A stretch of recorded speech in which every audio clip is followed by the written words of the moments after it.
Hello beer troopers and good morning and welcome to yet another cooking and beer with me, Peter the Master of Puppets. I've not done an episode of these in a long ass time, but today we're doing one. And we're starting out pretty early, that's why I said good morning.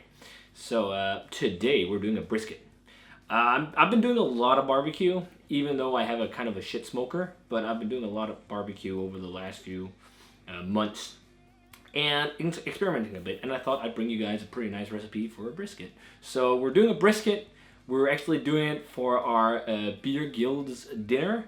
So the Beer Guild is coming tonight and trying it with us, and we're gonna pair it with some draft beer. I actually borrowed, or rented a draft system from work.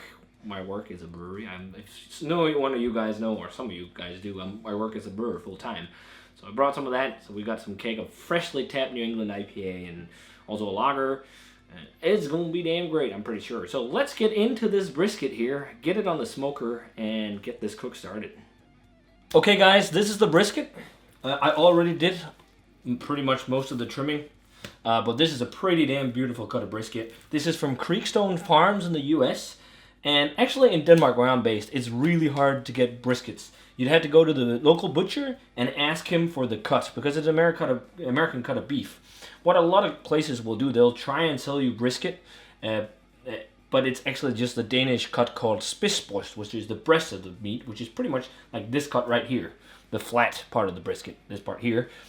That's pretty much in Denmark what we know as spidsbryst. So the whole point end, you don't get. So you can do a flat, but you can't do a proper brisket with a like a whole full packer style brisket, which this is going to be. There's a lot of great marbling on this meat, and yeah, it just looks great. As I said, from Creekstone Farms, I got this one on a website called Stakeout, so definitely check out this shop. Stakeout has so many great cuts of meat, and they also carry like different types of wood smoke, because in Denmark, again, it's harder to get these woods. So what we're going to be using today is Hickory. I didn't get that on there, but they do sometimes have Hickory on there. They do have some fruit woods. And what I really like to do is that they've got natural oak charcoal, not these briquettes. I don't like the briquettes too much, especially in my cheap smoker, because you kind of end up strangling your fire, and it's not going to hold its heat as well. But definitely check out Stakeout. They got a great selection, guys. But this is a brisket, so huge cut of meat. This is about 5 kilos, so I think it's like a 10-pound brisket. There's a lot of cutting. You need to get the decal out and a lot of different things. I'm not going to go through that at all, really. There's great videos of that already online. And it might not look like crazy trim compared to some, but it's actually not got that much fat compared to the last brisket I did. It's a little bit more lean. But you got like some really hard pieces of fat like on the back here and in here, which I believe that's the decal. And you want to trim them down so they're not as thick, because then it's not going to render down completely when you cook it. And yeah, it's just going to be like a weird gelatinous fatty piece. You don't want that. So that's our brisket. You end up cutting about a kilo actually of fat. Look at all that good stuff. But keep that, save it in your freezer for if you do a stew or soups or whatnot. That's good for browning and using as a base. Okay, so for rub on my brisket, I do 2 layers. At least this time. I'm actually trying this for the first time. I'm trying a coffee rub I made. So I've heard great things about coffee rubs and brisket, and it smells amazing. It's really good. So I'll put in an annotation type thing what's in here, but it's pretty much in the rub here. It's coffee beans, a bit of oregano, cumin, onion powder, smoked paprika, a little bit of cayenne pepper. It would be, I think, really good with a bit of chocolate, cocoa nibs too, and maybe some ancho chili or chipotle. But yeah, you can pretty much make your own blends of rub, or you can go buy store-bought stuff. The store-bought stuff is also pretty good. Last rub I used for my last brisket was a cherry chipotle rub, and it turned out great. And here we got some SPG, so salt, pepper, garlic. It's a really good base for the brisket. And if you want to do Texas style, you only do, pepper and salt. But I like to give it a little bit of twist with a dry rub. So let's get the first layer on here, which is the salt, pepper, garlic. You just want a nice even coat on the brisket. And just get it everywhere. It's going to help create a very nice crust on it and give that nice bark that you want in the end. And then remember to get the backside as well. You want a complete coating of your brisket with your rub. And I really like this base layer. I've never tried actually doing a brisket just salt, pepper, garlic. And SPG, as I said, that's salt, pepper, and garlic. Now, I've never tried doing just that, but I heard that turns out great. And if you want to save some time, I didn't have time because of work yesterday, but then you can actually already do this rub the day ahead and actually do both layers. And then you don't have to worry about that in the morning when you have to get your meat out on the smoker. And then you can get some of the rub to penetrate your meat as well. Okay, so that was the base layer, the first layer of a rub, the SPG, salt, pepper, and garlic. Oh, that was a bit much. But yeah, there we go. And then we're going to give it the coffee rub. So I'm really excited about this because I've heard great things about coffee rubs. So it smells great already. You know, when you're already starting getting your barbecue meat ready and it smells this good, then you're pretty damn sure you're going to have a damn great brisket. Okay guys, so we're ready to get our brisket on the smoker. As you see, smoke is coming out of the smoker right now. The chamber down here right now, it's got the oak charcoal I talked about. It's pretty much just oak staves that's burned in an oxygen-free environment. It's like natural charcoal. It's so good. And I really love the flavor that produces compared to the briquettes.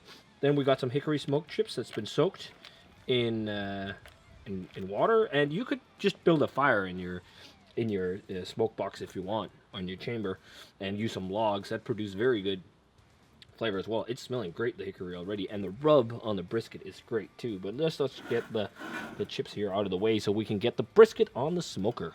The barbecue is around 250 degrees right now. It's around 250 to 225 is an ideal temperature for smoking, so around 125 degrees if we talk Celsius. So let's open up the smoker. As you see here, poof, we got all the smoke evaporating. Here we got a drip tray with some water in it, and just another drip tray just to catch some of that fat. But the reason why I have the water is then you don't have to open up and look all the time and spray it with liquid to keep it moist. That's going to help keep it moist. It's one of the tips from Franklin's Barbecue. So let's get this brisket on the smoker. And when you do this, you want to make sure that you get the point end towards your fire, because that's the thickest part and that's what's going to take the longest to cook. So something like this. There you go. There we go. Brisket's on the smoker. Now we're going to close it, and we're not going to take a peek until 5 hours from now, because if you're looking, you ain't cooking. So let's close the lid here, and oh man, the aroma's evaporating already. It's great. I can't wait. Let's smoke up some brisket, guys. See you in 5 hours. Okay guys, so it's been 5 hours. The meat's been around 225 Fahrenheit, so 125 degrees, 250 max on the barbecue. It's been smoking with the hickory wood we put in there, using the all-natural charcoal. I can't wait to see how this looks, so let's check it out. There we go. Oh, that looks amazing. Burn ends. Oh, it smells so good. Look at all that juice. So it's not done yet. It's already getting jiggly. Wow. It's only at 5 hours. So you can kind of feel it when your brisket is getting done. It gets more jiggly. It's still quite firm on the flat end here. But wow, great bark on this brisket here with the coffee rub. Just look at all that juice seeping off. So yeah, it feels quite firm, but it's not done yet, I'm pretty sure. But we're going to get this one inside now, and we're going to get it wrapped, and we're going to finish it in the oven. So yeah, this is going to be great. So let's get inside, get it wrapped, and carry on cooking. Okay, so it's definitely not done yet. You can feel it, like you can easily feel when the brisket is not done. It's a bit more firm. It's not as like when it's completely done, it's going to be super jiggly, and this is not jiggly at all. But we have some great burned ends over here already on the point side, and on the flat, it's starting to feel quite moist. So I don't think we need to go for too long in the last few hours here. But what we're going to do now is we're going to get a probe and get a temperature reading so we can follow the temperatures going for the rest of the cook. Put it in the middle, right around with the start of the point where the meat is fattest, where it's going to take the longest to cook, or more tough at least, more connective tissue and everything. So right around here, which is also where around you separate the point and the flat, and just get it in the middle of the meat. Okay, it goes in without any resistance pretty much. And then we're going to wrap it. So a lot of people, they wrap it different ways. The best way pretty much is using butcher's paper, because it lets the meat breathe a bit. And the problem with this is that we can't really let our meat breathe because we don't really get butcher's paper in Denmark. So, well, you can buy it online, but it's a bit expensive. Oh man, I want to eat those burnt ends. But we're not doing it like that because of that. We can't really get it. So we're doing a more classical style. We're doing tinfoil, but to emulate a bit of butcher's paper, we've got some baking sheet. I tried that last time. I don't know if it does a big difference, but it makes me feel good. So we're going to do that. Then we're going to pour in some liquid, just a little bit to braise it in. You can use hot sauce, you can use water, you can use beer, you can use wine, you can do whatever you want. Just a little bit so it kind of steam on the inside. So we're going to start sitting it up here. And then you're going to keep your thermometer in there as well so you can keep following the temperatures as you cook. So you can lay it out of the way here. I haven't heard many people doing barbecue doing it with beer, but we're doing it. And last time it turned out really good. And we're using the premium beer called Tuborg Classic. Oh, that's one of the best I heard. Provided by Chris, who's in the background. I actually forgot to buy a beer for this. So good that Chris brought a bottle of macro lager to use for the food. So we're just going to open it here. And not a lot. Just a little bit of liquid. It kind of steams in there. The reason why you do that is because it will help you with your with the stall. So the stall is something that always happens in barbecue. You have to beat it, and you can do it the traditional way without doing anything to your meat, but it's going to take a long time. Or you can do a bit of cheat. So you can do this Texas clutch, put in a bit of liquid. It will kind of steam a bit and kind of like braise in there, and it's just going to be a whole lot faster, and you're going to break the stall much quicker and still produce a super tender, moist cut of meat. So we pour in some beer.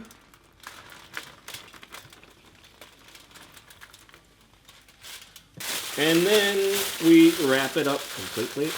And I think we need just an extra layer of foil because I choose some small pieces. But we're going to get those extra layers of foil on, and then we're going to finish ours in the oven. But if you have a better barbecue than I do, you finish it on the barbecue.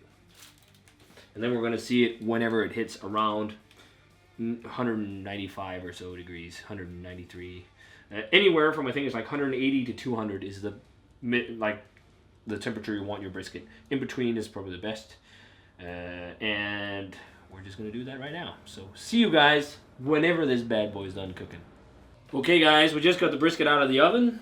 We're going to unwrap it a little bit because the temperatures are rising very quickly right now. We're at around 193 degrees Fahrenheit. So we're just going to slowly unwrap it so it can breathe a little bit whilst it rests, because it's going to rest for about 45 minutes before we cut into it. But the smells, and whilst we've been doing this, we've also been cooking side dishes. We didn't show you guys. I should wear some gloves because this is freaking hot. Oh, so much fucking juice. Whoa. There we go. And we're going to let it sit here and rest in its own juices for about 45 minutes. Might close it up again, I'm not completely sure yet, but oh, we got the jiggle. This is perfectly cooked brisket. This is going to be so good. But now it's got to rest, so we'll see you again when this is rested for about 45 minutes. Okay guys, it's time to cut the brisket. It's been going for a total of around 10 hours, and it's smelling amazing, as you see here. It's nice and jiggly. You want your brisket to be jiggly. We got burnt ends and everything. So, I'm looking forward to this. So we're going to start off cutting against the grain here on the point. The flat. We'll get the first piece off there. And I think this is for the cameraman. This is part of the lean. You want the burnt end here, cameraman? Yes. And then we start to. How was the coffee, Rob? Oh, that's fucking good.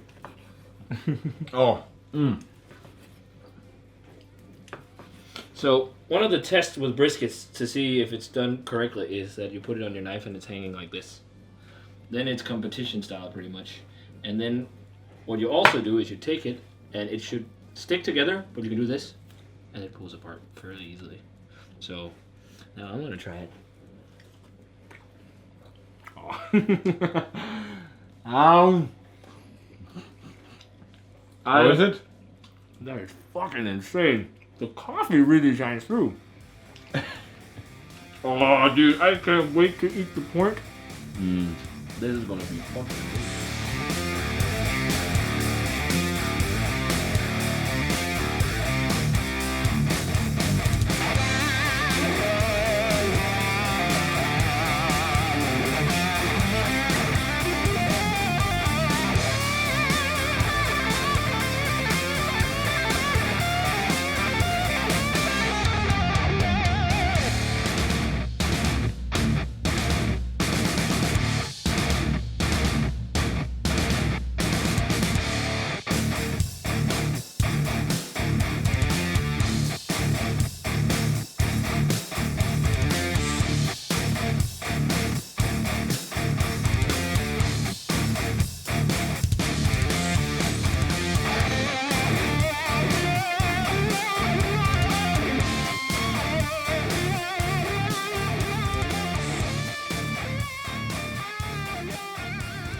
Okay, here we go, guys. We're finally done with this amazing cookout. We made some sides. We didn't film it, but we cooked cornbread. We made bacon, onion, beans, green beans. We made mac and cheese, grandma style mac and cheese, buttermilk cornbread, and we're pairing it with an awesome locally brewed New England IPA that actually is made at my local brewery where I work. That's one of the beers I do. Locally brewed by you.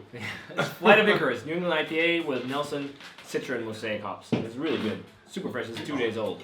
Yeah. Pretty good. Dank, juicy orange, juicy pineapple passion fruit. What's a pineapple passion fruit? But this is just to die for. And I'm going to jump right in to this burnt end right here. So that's burnt in here. Oh. Oh. That is So much flavor. Intensity of flavor. The coffee really works well on it. Yeah. As a dry rub. That is perfect. It's actually very easy to make brisket. I've been told it's one of the hardest cuts of beef to do, and one of the hardest barbecues to do, but 2 times now and nailed it both. Yeah. I mean, But this turned out a lot better than the first time. first time was really good, but this is even better. Let's try the sides here. Huh? Some Pretty mac good and beans. cheese. Oh yeah. I'm gonna try the mac and cheese. Oh, That's that's really better than good. good mac and cheese. Yeah. I tried the. We have an Oh. American part of one of our stores. Where you can buy like American stuff, and you can buy mac and Pre-made mac cheese, and where you cheese. have to just pour like milk in or something. And it's not very good. This is much This is better. pretty good. Mate, yeah, it is. Cornbread's kind of sweet. Cornbread is a little thin, but it's because I used too big of a pan for it. But Very sweet. cornbread, And delicious. sweet, corny, buttery. Do you remember I made Dip cornbread it in once Yeah. for something we had to do? What was it? Thanksgiving. Day. Yeah. For some reason, that recipe I found said that you had to put loads of butter into it. So I did. It was basically just dripping from all that butter. There is a lot of butter in it. Yeah. But Oh, but that brisket though. this is a little more healthy, I think. No, I don't think so. This is quite the unhealthy meal, but who cares? It's Saturday and it tastes amazing. I urge you guys, if you've never done barbecue, you need to treat yourself and do some brisket stuff at some point because it's fucking amazing. Oh, that's horrible. And we have 5 kilos to eat. Yeah. But This meal goes out to all the fat Americans. let's see what the other guys think. First beef brisket meal, what do you guys think? Fucking love it. Amazing. What's the best part? Sides, brisket, beer? Brisket. Small cuts. A combination of everything. Obviously, you'd say the brisket, but the one that surprises me the most is the cornbread. Ah. Because we don't really have that in Denmark. I've tried Yeah, it before. it is so- very sweet. Mhm. But what I really dig is that burnt end on the brisket. That's amazing. Seared. Perfect. All in all, it's a great cookout.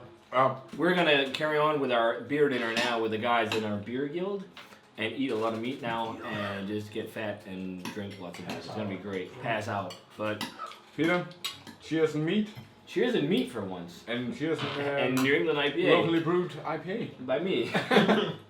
And thanks a ton for checking in to check out this cooking and beer with Peter the Master of Puppets and Playman.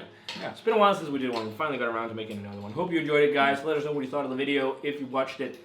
And do you have any recipes you'd like to see us try? That could be fun. Let us know. And as always, remember to comment, subscribe. Check out the Facebook fan page and Twitter and Instagram. Give this video a thumbs up if you enjoyed it. And we're going to say cheers again. Meat. Cheers and meat and beer. Subscribe and beer. And see you guys in another video.